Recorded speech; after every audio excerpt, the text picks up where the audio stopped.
Kupang, ibu kota provinsi Nusa Tenggara Timur, adalah sebuah kota yang kaya akan keunikan budaya lokal dan mempesona dengan topografi alam yang menakjubkan.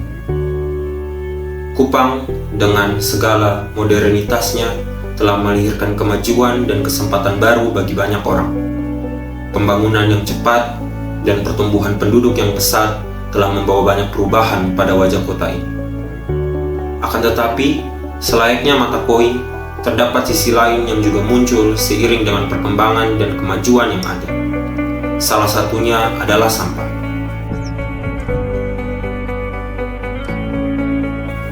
Peningkatan jumlah penduduk dan perubahan gaya hidup mengakibatkan meningkatnya produksi sampah, baik plastik, organik, dan limbah lainnya. Penanganan yang tak efektif dan kurangnya infrastruktur pengelolaan sampah yang memadai telah menciptakan kondisi yang memprihatinkan. Kebakaran tumpukan sampah di TPA Alak ini sudah berlangsung sekitar 1 minggu dan puncaknya terjadi pada Sabtu 24 September. Tumpukan sampah yang sudah hangus terbakar ini dengan ketinggian sekitar 5 hingga 6 meter. Akibat kebakaran tersebut, asap tebal mengepul dan memenuhi sekitar TPA Alak. Jauh dari hingar-bingar kehidupan kota, beberapa orang mengadu nasib, bekerja keras di bawah terik matahari, di tengah timbunan sampah yang menggunung di tempat pembuangan akhir Kecamatan Alak. Mereka mencoba mengolah atau sekadar mencari rezeki. Sejarah TPA adanya dengan adanya Kotif Kota Kupang pertama. Waktu Kotif Kota Kupang pertama, pembuangan sampahnya di Jalan Baru. Tapi karena tahun 1995 kendala orang punya tanah, pemerintah beli tanahnya di tempat sini, jadi tempat pembuat TPA terakhir yang sekarang ada itu tahun 1995 buang sampai sekarang di sini. Jadi dari kabupaten juga ada kita catat, kebanyakan dari kota. Kalau kabupaten kemungkinan kita tolak juga sampahnya. Tapi ada yang 1-2 datang susah sini kita terima buang di sini.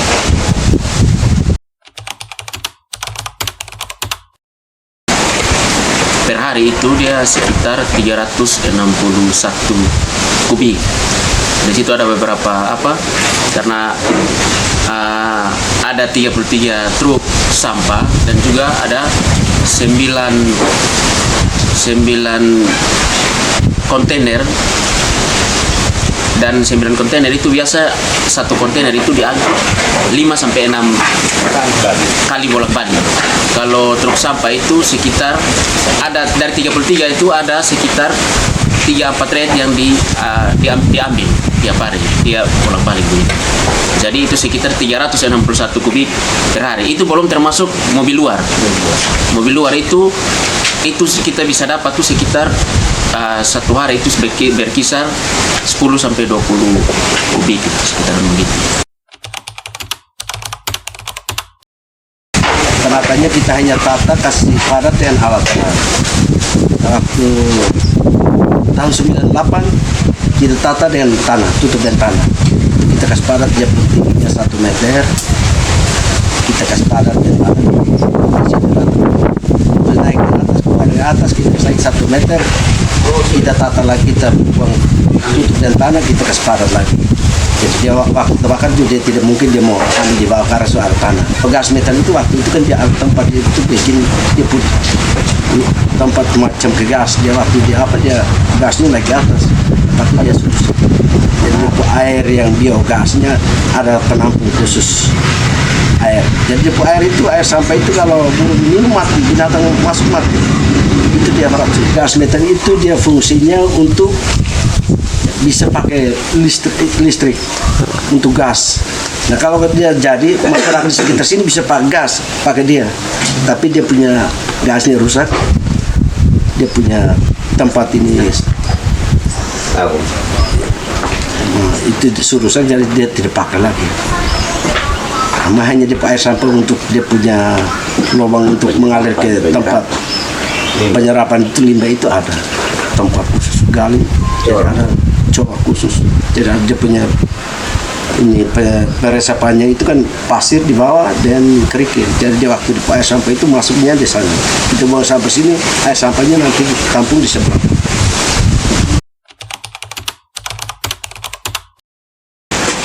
Kendalanya kecuali alat doser rusak. Ada kala kita minyak untuk solar juga ada kala kurang. Nah kalau seandainya alat baik, minyak BBM-nya jalan lancar, pasti akan bersih. Yang sekarang ini kan kita alatnya kurang, maka itu tanahnya kita tidak tutup. Jadi saat dia terbakar, pasti semua rata. Itu tidak ada sisa. Itu doser dan eksak. Dosernya pakai gusur untuk kespadat, eksaknya gali tanah. Sedang kita sini ada tanah juga, hanya alatnya rusak. Maka itu selama beberapa tahun ini kita tidak pakai kerja itu eksa untuk tutup timbul tanah. Salah satu kendala penting juga itu penunjang kesehatan. Secara khusus masker saya tidak pernah dapat. Kita biasa dapat itu dari teman-teman yang mau sampah ya dari rumah sakit apa kita bisa minta. Dan hal yang lain yang paling penting juga, contoh akses untuk tangki air untuk masuk ke TPA ini kan jarak jauh. Teman-teman dari Perumnas, jarak dari Perumnas datang sini kan jauh. Nah bagaimana kau bisa menelisir ini keadaan sampah pas terbakar? Minimal harus ada satu trek atau satu tangki di sini supaya minimal kau bisa tangani lebih cepat begitu. Yang kedua itu mungkin kau di sini kan butuh satu truk untuk kau bisa fasilitasi. Seperti yang tadi teman bilang angkut sampah tanah putih, kau butuh truk satu untuk bisa fasilitasi untuk dibuang ke penataan ini sampah begitu. Itu yang paling penting. Yang kemarin terbakar itu begini apa? Ini kan panas itu, sedangkan ini yang sampah yang kita timbun ini kan di bawahnya gas.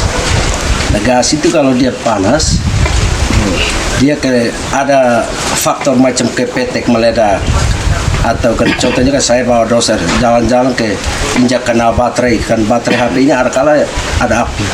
Nah, begitu dia muncul cepat, kecuali kalau waktu dia muncul saya lihat bisa padam, tapi kalau tidak dapat lihat sudah naik. Contohnya kedua tahunnya 2019 itu saya sementara kerja, dia terbakar di samping, saya kaget. Begitu air siram juga tidak dapat karena pas angin panas bulan Oktober itu. Nah yang mudah terbakar ini sampah-sampah indang semua kan plastik, ada yang rumput. Nah itu kalau dia sudah campur dengan gas, pasti dia akan terbakar. Karena itu gas itu yang dia kena api, titik api sedikit saja sudah meledak. Contohnya kita siram, itu hari siram habis di sana, dia tahu-tahu dia bawa dari bawah, dia meledak di bagian sebelah, di tengah-tengah. Nah, waktu dia meledak itu dia seperti ke kembang api, dia naik. Dia begitu naik, TPA rata, karena panas itu. Itu tidak bisa ditangani lagi itu. Nah waktu yang pertama itu kita sudah tata bagus, dengan ketinggian sampahnya 1 meter kita tutup tanah. Tinggi 1 meter tutup tanah. Jadi waktu dia terbakar hanya di bagian atas, di bawah dia tidak makan karena sudah ada tanah. Sedangkan yang sekarang alat rusak, yang sekarang kita tangani itu tidak ada tanah. Jadi kalau dia terbakar dia bor dari bawah sampai di atas rata. Nah, begitu sampai dia panas, dia lama juga itu. Sampai sekarang juga masih terbakar. Contohnya baru-baru dia terlalu panas, api muncul lagi. Sedang kita gali di bawah, api itu di bawah.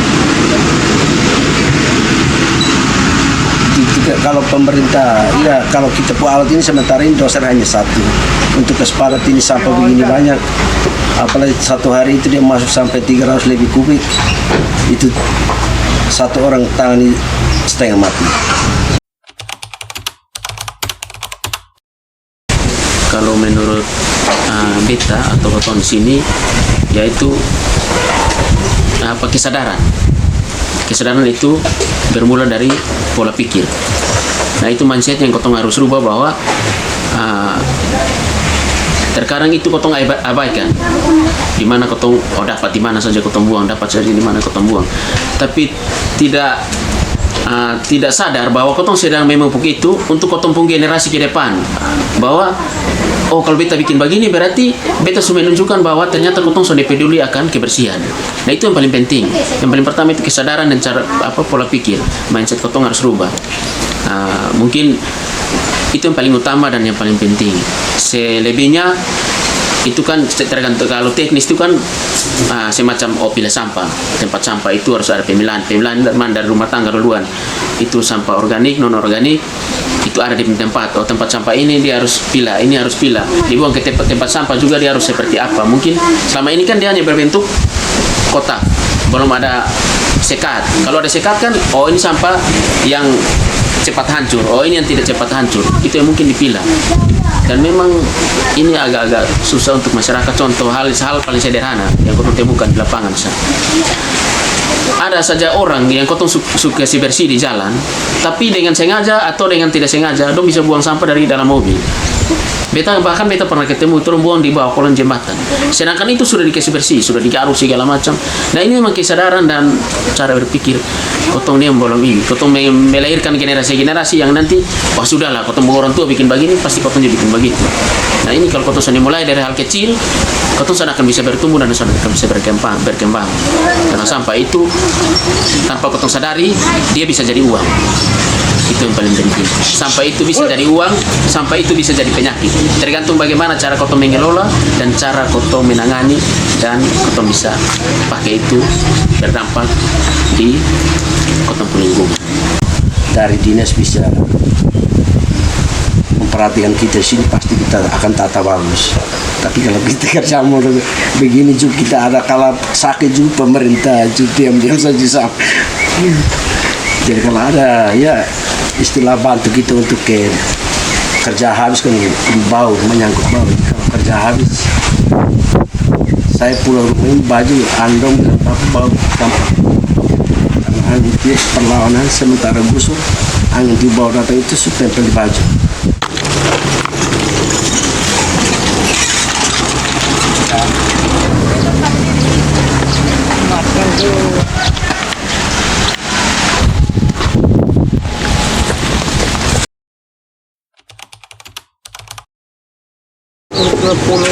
tahun dari 92 kita orang Rote, beta datang merantau di sini, jadi kami lagi di sini, jadi ketemu tinggal di sini. Mama dong bekerja di sini dari jam berapa sampai jam berapa? Dari ada yang datang jam 7, ada yang datang jam 8, pulang sore jam 3, ada jam 5. Pendapatan per hari itu biasanya berapa atau hitungnya per minggu gitu mana? Potong kumpul banyak berarti menjadi potong sana tentukan tiap hari itu dapat berapa, potong kumpul 1 bulan berarti sekali. Apa yang biasa ditimbang, Mak? Plastik, botol aquarium, gelas aquarium, besi-besi, dan ros-ros. Rata-rata sebulan tuh sekali timbang dapat berapa? Harga 2.000, tapi sekarang turun harga 1.500 dari potong. Tergantung dari barang juga, kalau dapat banyak ya dia uang juga banyak. Rata-rata itu berapa kilo, Mak? Bisa ada yang 200 kilo, 300 kilo itu ada. Nanti baru cuma untuk uang saja. Itu tuh hanya plastik saja atau ada kardus, ada besi juga yang ditimbang? Itu plastik sah. Kalau gardus tiap minggu orang datang timbang, jadi potong dapat sedikit juga potong timbang untuk beli kebutuhan rumah tangga. Hasil tersebut Mama dong jual ke mana, Mama? Orang datang timbang di sini. Oh, orang datang di sini. Setiap hari atau setiap Mama dong Potong kumpul kalau banyak dulu baru potong telepon per orang. Oh, kalau, berarti sudah ada. Iya, kalau potong perlu timbang baru potong isi ke timbang. Mama dong pernah dari dinas kesehatan pernah datang untuk memeriksa kosonde atau? Ada dari puskesmas, ada datang. Biasanya itu mereka untuk memeriksa itu mereka periksa apa sih? Isi darah, habis tanya-tanya ada keluhan apa, dong tanya supaya potong jauh, penungkas potong obat. Ada perhatian dari pemerintah, Mak, terkait TPA ini?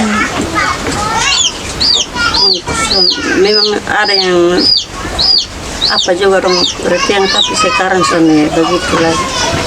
tidak terlalu lagi. Dulu dia perhatian tuh masih dalam bentuk apa? Sumbangan sembako kah atau apa? Mak? Ada yang kasih potong sembako. Sejak kapan mulai sonde terlalu dikasih lagi dia pun? Pokoknya tiap tahun potong biasa terima di wali kota. Kasih potong kumpul di situ baru terima.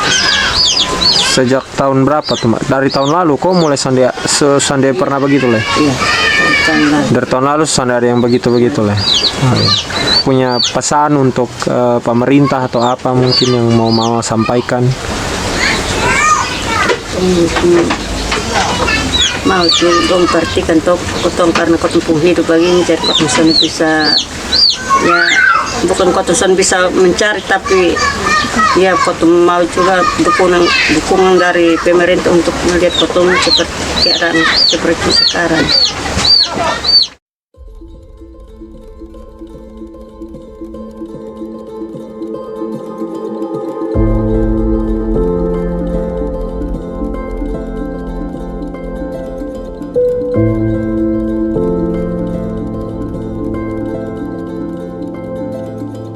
Thank you.